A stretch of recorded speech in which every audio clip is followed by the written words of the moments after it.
नमस्कार। गरुड़ पुराण के अध्याय 1 के भाग संख्या 3 में आपका स्वागत है। तो श्री भगवान कहते हैं 2 अथवा 3 मुहूर्त में वह व्यक्ति वहां पहुंचाया जाता है और यमदूत उसे घोर नरक यातनाओं को दिखाते हैं। मुहूर्त मात्र में यम को और नारकीय यातनाओं के भय को देखकर वह व्यक्ति यम की आज्ञा से आकाश मार्ग से यमदूतों के साथ पुनः मृत्यु लोक में चला जाता है।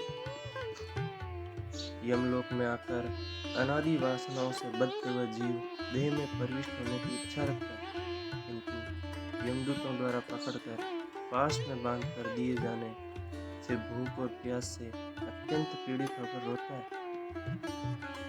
हे ताक्षिण्य व पात की प्राणी पुत्रों से दिए हुए पिंड तथा आतुर काल में दिए हुए दान को प्राप्त करता है, तो भी उस नास्तिक को तृप्ति नहीं होती।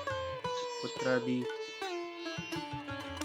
द्वारा पापियों के उद्देश्य से किए गए श्राद्ध तथा दान जलांजलि उनके पास ठहरती नहीं, अतः पिंड का दान भोग करने पर भी वे क्षुधा से व्याकुल होकर यममार्ग में जाते हैं। जिनका पिंडदान नहीं होता वे प्रेत रूप में होकर कल्प पर्यंत निर्जन वन में बहुत दुखी होकर भ्रमण करते हैं। सैकड़ों करोड़ कल्प बीत जाने पर भी बिना भोग किए कर्म का नाश नहीं होता, और जब तक वह पापी जीव यातनाओं का भोग नहीं कर लेता तब तक उसे मनुष्य शरीर भी प्राप्त नहीं होता। हे पक्षी, इसलिए पुत्र को चाहिए कि वह 10 दिनों तक प्रतिदिन पिंडदान करे। हे पक्षी श्रेष्ठ, वे पिंड प्रतिदिन 4 भागों में विभक्त होते हैं। उनमें से 2 भाग तो प्रेत के देह के पंचभूतों की पुष्टि के लिए होते हैं, तीसरा भाग यमदूतों को प्राप्त होता है और चौथे भाग से उस जीव को आहार प्राप्त होता है। 9 रात और दिनों में पिंड को प्राप्त करके प्रेत का शरीर बन जाता है और 10वें दिन उसकी बल की प्राप्ति होती है। एक ठग, मृत व्यक्ति के देह के जल जाने पर पिंड के द्वारा पुनः 1 हाथ लंबा शरीर प्राप्त होता है, जिसके द्वारा वह प्राणी यमलोक के रास्ते में शुभ और अशुभ कर्मों का फल भोगता है।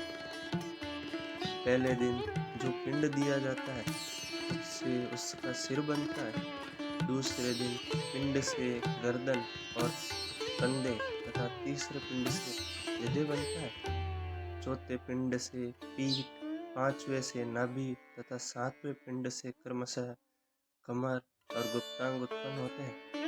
8वें पिंड से पुरु अर्थात जांघें और 9वें पिंड से जानु अर्थात घुटने तथा पैर बनते हैं। इस प्रकार 9 पिंडों से देह को प्राप्त करके 10वें पिंड से उसकी क्षुधा और भूख प्यास ये दोनों जागृत होती है।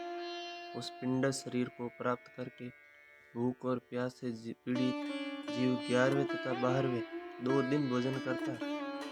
13वें दिन यमदूतों द्वारा बंदर की तरह बंधा हुआ वह प्राणी अकेला यममार्ग में जाता है। हे ठग, मार्ग में मिलने वाली वैतरणी को छोड़कर यमलोक के मार्ग की दूरी का प्रमाण 86,000 योजन है। वह प्रेत प्रतिदिन रात और दिन में 247 योजन चलता है। मार्ग में आए हुए 16 पुरों को पार करके पात की व्यक्ति धर्मराज के भवन में जाता है।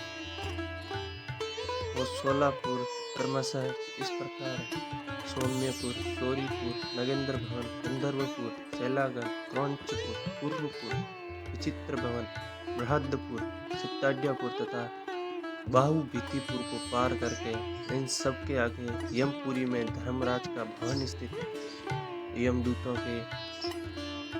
यमराज के दूतों के पास से बंधा हुआ वह पापी जीव रास्ते भर हाहाकार करता रोता हुआ अपने घर को छोड़ करके यमपुरी जाता है। इस प्रकार गरुड़ पुराण के अंतर्गत सारोद्वार में पापियों के इस लोक तथा परलोक के दुख का निरूपण नामक पहला अध्याय पूरा हुआ। तो आज के इस वीडियो में इतना ही। अगला आगे देखने के लिए, दूसरा अध्याय देखने के लिए कृपया हमारे चैनल को सब्सक्राइब करें, वीडियो को लाइक करें और कृपया भाग संख्या 4 देखें।